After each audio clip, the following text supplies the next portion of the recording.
Assalamualaikum warahmatullahi wabarakatuh dan salam sejahtera semua. Bertemu dengan saya lagi di channel Firdaus Ishak. Saya ucapkan selamat datang kepada mereka yang baru saja menyinggah ke channel ni. Alhamdulillah, hari ini saya diberi sedikit rezeki dari sudut masa dan peluang untuk saya kongsikan kepada anda tentang kereta Pro 2 kancil, yang mana masalah dia kelas kelas dia rendah. Okey. So kalau korang nak dengarkan pencerahan masalah ni, korang kena stay tune sampai ke penghujung video. Kepada mereka yang belum subscribe lagi, saya harap korang dapat tekan button subscribe dan juga button lonceng untuk aktifkan notification. Dan kepada mereka yang telah subscribe, saya ucapkan ribuan terima kasih. Tanpa berlengah lagi, jom kita layan intro ni dulu dan kita akan teruskan dengan pencerahan kita. Jom.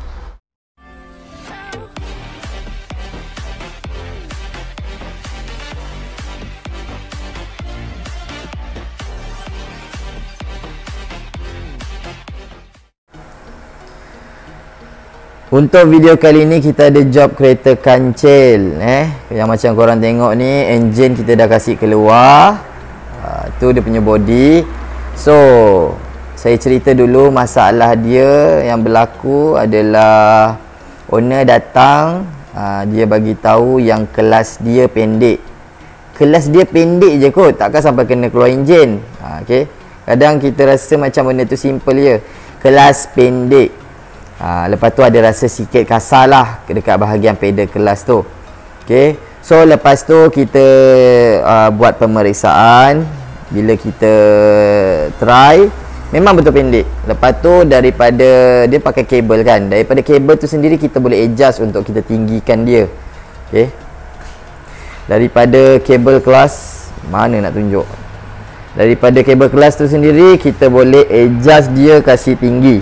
Tapi cerita dia, kereta ni tak boleh tinggi, dia tak boleh ditinggikan sebab dia dah habis adjust dah, tapi masih lagi rendah. Memang korang pijak kelas dia, lepas sikit je memang dah boleh pergi dah kereta tu. Okay, so masalah dia dia berpunca pada sistem kelas dia. Okay, jom saya tunjukkan. Okay, ini dia punya gearbox dan ini dia punya engine. Okay, kalau dia punya kelas, inilah, ni dia punya kelas. Kita kena buka gearbox ni, pisahkan gearbox ni daripada enjin. Kalau tak dia bersambung, tapi kita pisahkan. Kelas duduk dalam ni. Ni kelas, dia duduk dekat dalam sini. Okey. So bila kita cek, masalah dia berpunca pada mangkuk kelas ataupun dia punya pressure plate. Kau boleh nampak pressure plate ni dah makan teruk. Ini memang dah lembek dah ni, memang teruk sangat. Yang bawah ni lagi, bawah dah patah, sebelah bawah dah patah. Tinggal yang atas ni, ni dah rongak dah ni. So apa penyebab pressure plate ni makan? Dia disebabkan daripada bearing kelas. Okey, ini bearing kelas yang ini yang bulat ni. Ni bearing kelas. Benda ni berpusing. Maksudnya bila dia tak berpusing, tapi bila enjin hidup, kelas ni yang berpusing. Okey, bila berpusing, bila kita tekan kelas, ibaratnya ni ni kat sini tepat kabel kelas tarik. Bila ditarik, bearing tu akan keluar. Dia akan keluar dan tekan pada mangkuk tadi. Okey, nampak? Bila kita tekan, dia akan keluar. Maksudnya dia keluar tu, dia kena pada bahagian sini.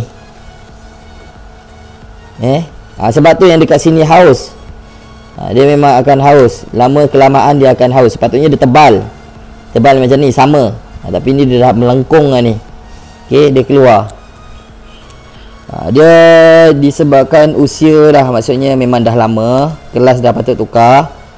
So bila benda ni keluar, dia tekan mangkuk tadi tu, pressure plate, dan bila lepas dia akan masuk balik. Okay, so kabel kelas kita dah hijau tinggi, dia tekan dah betul lah, dah banyak dah keluar.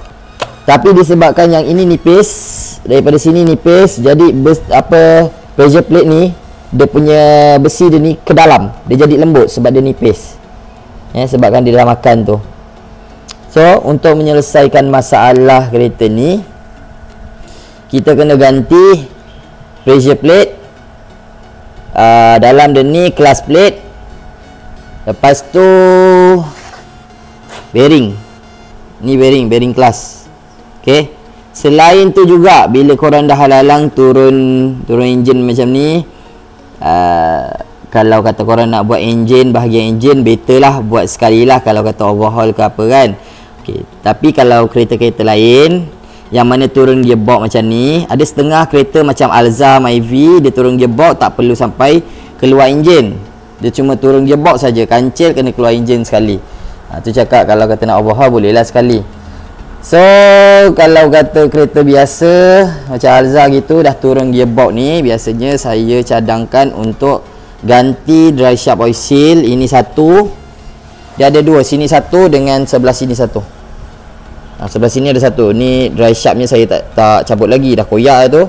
Kalau cabut ni, sini ada satu lagi, kiri kanan dry shaft oil seal. Lepas tu korang buka kelas ni, mangkuk kelas ni korang buka, ni ada skru 12 ni, sini ada keliling dia ada 6 skru. Korang buka pressure plate, clutch plate, lepas tu flywheel yang ini, flywheel yang bergigi ni, ada dekat tengah tu juga skrunya ada 6 tak silap, saiz 14. Jadi bila korang buka flywheel ni, dalam dia ada oil seal.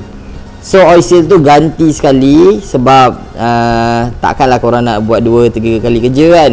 Kalau kata korang tukar kelas je tapi flywheel oil seal tak ganti, andai katakanlah 5 bulan lagi flywheel oil seal pula bocor, korang kena buat kerja yang sama, buka kelas, buka gearbox, buka kelas, kena turun enjin untuk ganti flywheel oil seal saja. So dah halang-halang turun enjin ni, flywheel oil seal ganti, dry shaft oil seal kiri kanan, bearing ni, bearing kelas sekali dengan mangkuk kelas ni terus sekali ganti. Okey, kalau yang untuk bahagian enjin, itu ikut pada bajet owner lah. Kalau kata nak overhaul sekali jalan sebab dah alang-alang keluar.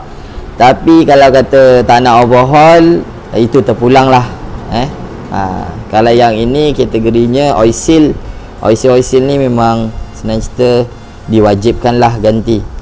Kalau kata nak stay mate sekalipun, yang boleh di skip dry shaft oil seal ni. Dry shaft oil seal kiri kanan boleh skip lah sebab dia dekat bahagian luar. Maksudnya kalau kata pakai yang ini, digantikan untuk next time. Katakanlah 5 bulan lagi dia bocor, nak ganti dry shaft oil seal sahaja, tak perlu sampai turun enjin, tak perlu sampai keluar gearbox, sebab yang ini dia dekat bahagian luar. Kalau yang flywheel oil seal tu memang dekat bahagian dalam. So bila ganti kelas, masalah dia yang asal owner bagi tahu tu akan settle lah masalahnya. Kelas akan jadi tinggi insya-Allah. Okay, alright. Alhamdulillah, selesai sudah pencerahan tentang masalah kelas pendek, okay, ataupun kelas rendah. So ini antaranya kelas rendah disebabkan pressure plate yang dah makan, dia beserta dengan kita rasa dia punya getaran dekat pedal kelas tu. Okey. Dia banyak lagi sebab, antaranya macam bush untuk kabel kelas, dari adjust kabel kelas tu sendiri, dah cukup adjust paling tinggi ke belum. Okey. So sebelum korang nak buat kelas plate, untuk selesaikan masalah kelas rendah tu, korang kena pastikan dulu kabel kelas tu dah habis adjust ke belum, bush untuk kabel kelas tu elok ke ataupun dah lepeh, dah penyek lah. Jadi kalau kata dah lepeh, dah pecah ke bush dia, korang kena gantilah untuk kasih dia lebih tinggi. Tapi kalau kata barang yang luar, bahagian kabel tu semua elok, memang tak ada lain, memang bahagian dalam pula lah yang korang kena tengok. Tapi untuk masalah kereta kancil ni, kalau nak buka gearbox dia kena turun enjin. Tak macam ada kereta lain yang gearbox Contoh macam kereta Viva, gearbox dia boleh turun gearbox saja, tak perlu enjin. Yang ini memang tak boleh nak buat apa, memang kena keluar enjin macam itulah. Okay, so kepada mereka yang belum subscribe lagi, saya harap korang dapat tekan button subscribe dan juga button lonceng untuk aktifkan notification. Dan kepada mereka yang telah subscribe, saya ucapkan ribuan terima kasih. Jangan lupa untuk like dan juga komen di ruang bawah untuk penambahbaikan diri saya dan juga video akan datang. Share kepada rakan-rakan anda jika korang rasa video ini bermanfaat. Tak rugi pun kita kongsi ilmu sama-sama. Yang baik datangnya daripada Allah Ta'ala, yang buruk datangnya daripada diri saya sendiri. Saya mohon maaf jika ada salah dan silap untuk video kali ini. Bertemu dengan saya lagi untuk next video. Assalamualaikum.